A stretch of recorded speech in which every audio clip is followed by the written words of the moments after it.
Hello friends, आपका फिर से स्वागत है सीरीज़ कैचर के एक और न्यू एपिसोड में, जहां पर हम बात करने वाले हैं गोकू के टॉप 10 ट्रांसफॉर्मेशंस के बारे में। ये ट्रांसफॉर्मेशंस उसकी पावर लेवल पर बेस्ड है, तो शुरू करते हैं। नंबर 10 पर हमारे पास है ग्रेट एप ट्रांसफॉर्मेशन।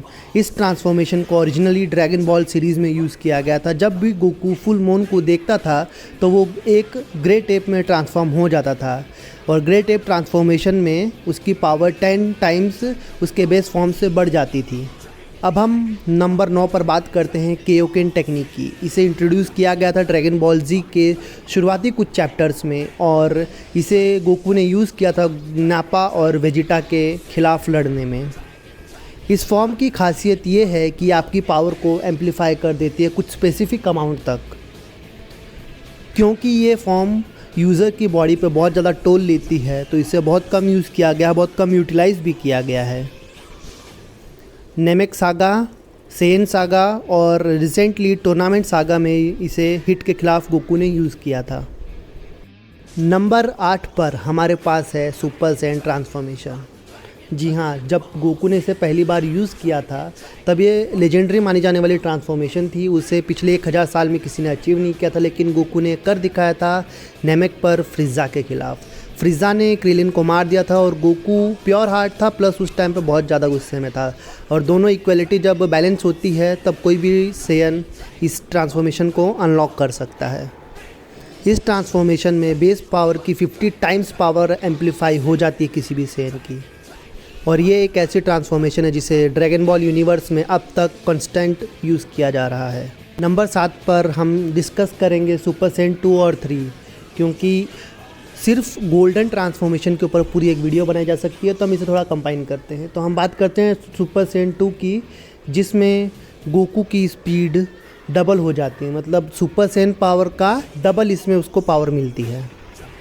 इसे गोकू ने आफ्टर लाइफ में अचीव किया था, और बू सागा में इसका यूज़ भी किया था, जब गोकू और वेजिटा का लॉन्ग अवेटेड रीमैच हुआ था।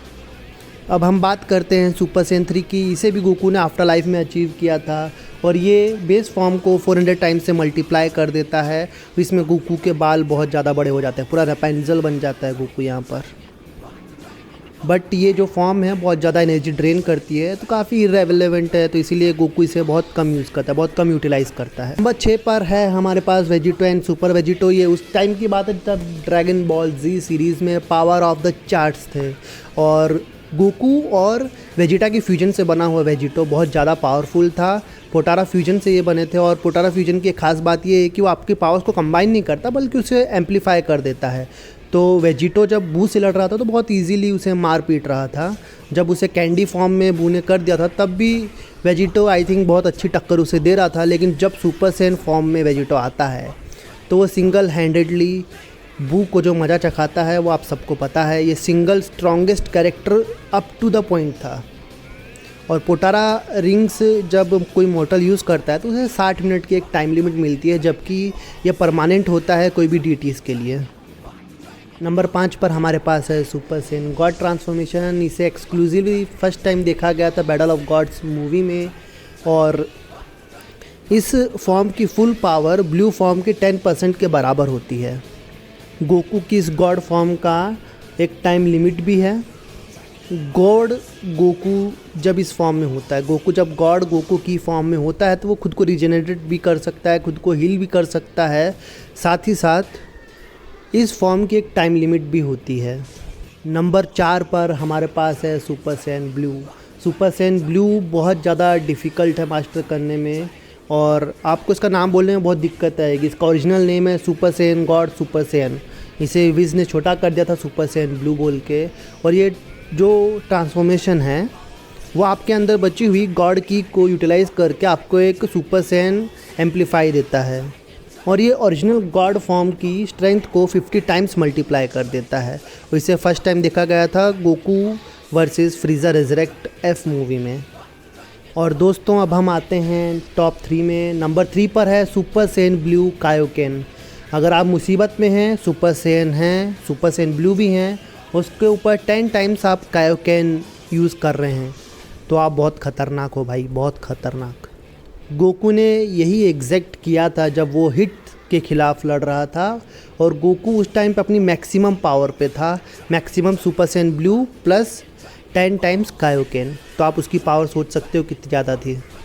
और इस फॉर्म में गोकू इजीली गोजिटा को टक्कर दे सकता है। ये फर्स्ट टाइम हमें देखने को मिला था चांपा और बिरूस के मल्टीवर्स टूर्नामेंट में, जहाँ पर दोनों ने अपने अपने वॉरियर्स को बुला के लड़ाई करवाई थी। नंबर 2 पर हमारे पास है वेजिटो ब्लू। वेजिटो ब्लू जो है वो हमें दिखा था फ्यूचर ट्रंक्स आर्क में, जहाँ पर गोकू और वेजिटा फ्यूचर जामासू और गोकू ब्लैक से लड़ने के लिए गए थे। अब दोनों जब फ्यूज़ हो गए थे तब वेजिटो आया था। वेजिटो की जो पावर थी अनराइवल थी।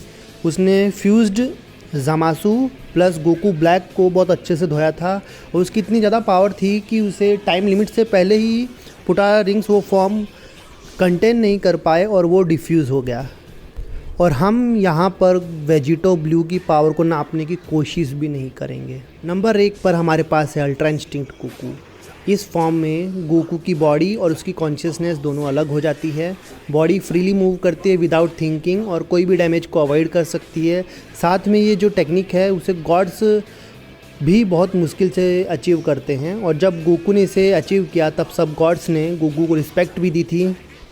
वीज़ और ग्रैंड प्रिंस जैसे लोग इसे ऑलरेडी मास्टर कर चुके हैं। जब जिरेन के ख़िलाफ़ गोकू लड़ रहा था तब इसकी जो डेब्यू हुई थी उसे देखकर बिरूस को भी बहुत ज़्यादा सरप्राइज़ हुआ था और गोकू ने इसे with in tournament power of tournament में मास्टर भी कर लिया था, जिसे देख के बिरूस एकदम जेलस हो गया था। अल्ट्रा इंस्टिंक्ट अभी तक की गोकू की दिखाई गई सबसे हाईएस्ट टॉप फॉर्म है और गोकू इस फॉर्म को अचीव करने के बाद बहुत ज़्यादा पावरफुल हो गया था और जिरेन को टक्कर दे रहा था। अल्ट्रा इंस्टिंक्ट के बारे में आपको 3-4 फन फैक्ट बताता हूँ। गोकू ने जब इसे टैप किया था तब उसने उसे अपनी विल से नहीं किया था, वो एक नेसेसिटी थी। अल्ट्रा इंस्टिंक्ट एक प्योरली डिफेंसिव साइन है और विज़ के मुताबिक मास्टर रोशी सबसे क्लोजेस्ट पर्सन है जो अल्ट्रा इंस्टिंक्ट को अचीव कर सकता है मोर्टल्स में। और एक और बात कि वेजिटा इसे कभी मास्टर नहीं कर सकता क्योंकि वो बहुत ज़्यादा सोचता है बंदा। तो मल्टीवर्स वालों आराम से बैठो, हमारे पास गोकू है, गोकू के पास अल्ट्रा इंस्टिंक्ट है, उसके ऊपर कोई पावर अभी तक हमें मिली नहीं है। और इसी के साथ हमारा आज का एपिसोड ख़त्म होता है। लाइक, सब्सक्राइब और कमेंट करके ज़रूर बताएं कि आपको एपिसोड कैसे लगा और थैंक्स आपके सपोर्ट के।